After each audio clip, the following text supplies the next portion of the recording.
Thank you, Mr. Chair, and thank you, General VanHerck and General Richardson, for being here today. We really do appreciate your service to our country. And you both are acutely aware of our adversaries and how they are actively spreading their economic and military influence beyond their borders to our own doorstep. This is right here, as your predecessor, Admiral Fowler, used to say, in our own neighborhood.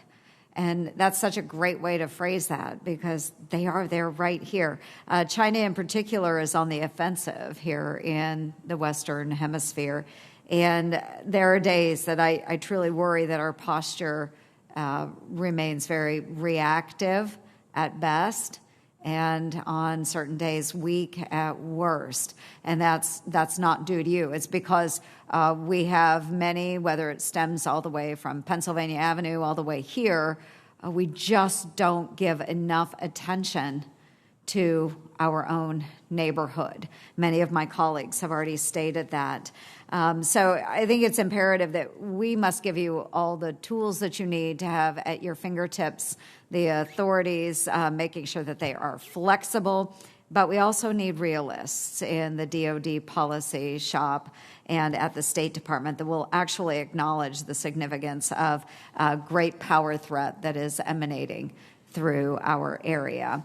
So, General Richardson, I know that Senator Cotton focused very heavily on the Panama Canal. I had a line of questioning as well in that area. I'm going to skip over quite a bit of that, but just for everyone's information, I think last year there were about 14,000 transits through the Panama Canal, and the United States is the #1 user of the Panama Canal. And 60% of what goes through the Panama Canal, it either originates in the United States or is headed to the United States. And of course, I come from a very ag-heavy state. A lot of those commodities or products do transit through the Panama Canal. So it is extremely important for us.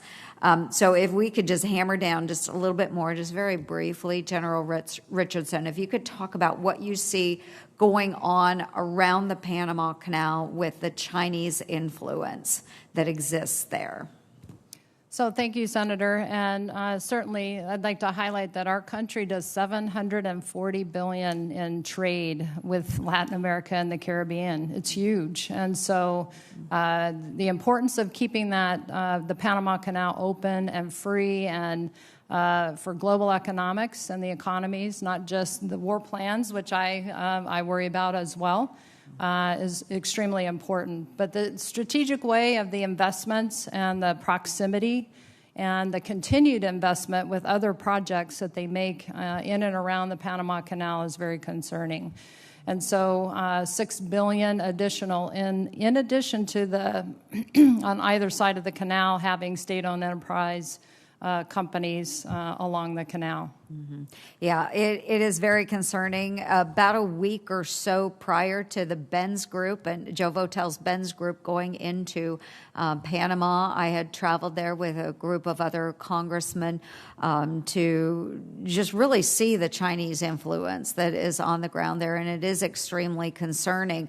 That's why I'm so thankful that the Benz Group is engaging in Central America, in Panama, and other regions. We do need that economic support in that region so that we can also be a good partner. And if there are ways that the United States maybe won't invest, if we can find other allies and partners that do have the type of supports that might be necessary in that area, I think that we should facilitate where we can. I'd like to focus a little bit on the mining activities that occur in South America as well. This is an area where we have seen a number of businesses from the United States attempt to get into places like Chile, where they have lithium resources. But who beat us to the punch? The Chinese. So if you can talk a little bit about mining activities and how valuable that would be to the United States if we were able to engage in those types of activities. So the region is just rich with rare earth minerals, and as you talked about, I mean, I just took my granddaughter to the History Museum on the Mall a couple of weeks ago and got to see just all the minerals and the precious metals and things like that, resources from the region. The rubies, the emeralds, all of those kinds of things. But when you talk about illegal mining, it's illegal logging, it's illegal fishing that happens. I know you asked about mining, but if I could mention the fishing, at any given day, I have over 600 PRC fishing vessels in my AOR that are off the coasts of Ecuador, Peru, Chile, and they follow the fishing migration patterns. And so you know where they're going to be by the migration of the fish.